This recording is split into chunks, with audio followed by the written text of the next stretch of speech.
خدا کے دین کی خدمت کا ایک انمول ادارہ ہے، ادارہ رہبر انسانیت تو سب کو پیارا ہے۔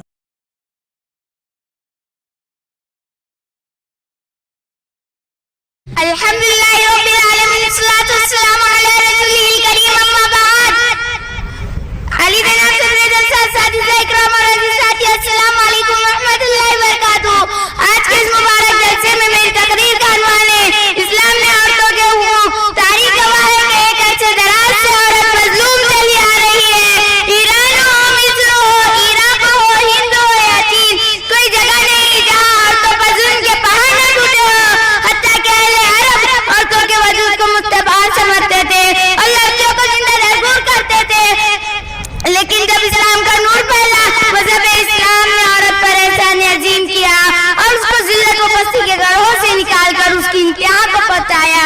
لیکن جب اس کے وجود کو گوارا نہ کیا جا رہا تھا تو نبی کریم صلی اللہ علیہ وسلم رحمت للعالمین بن کر تشریف لائے اور آپ نے پوری انسانیت کے ساتھ ساتھ عورت کو بھی اس کے گڑھوں سے نکالا، عورت کو بھی اس کے گڑھوں سے نکالا۔ زندہ دفن کی جانے والی عورتوں کو بے پناہ حقوق عطا فرمائے جو کہ اسلام نے مقام و مرتبہ معاشرے میں متعین کیا، جو کہ قدیم و جدید کی بےہودہ روایتوں سے پاک ہے۔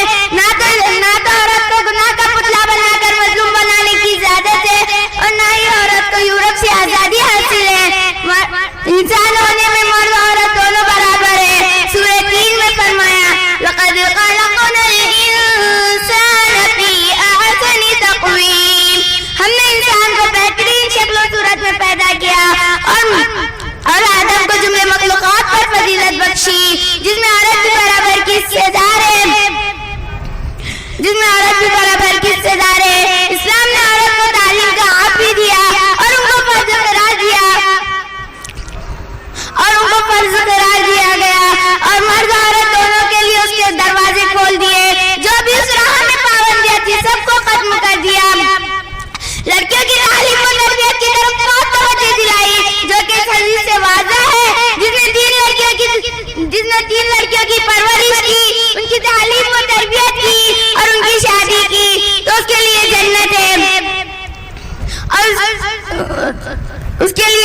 ہے اسلام نے عورت کو معاشرتی حقوق بھی دیے۔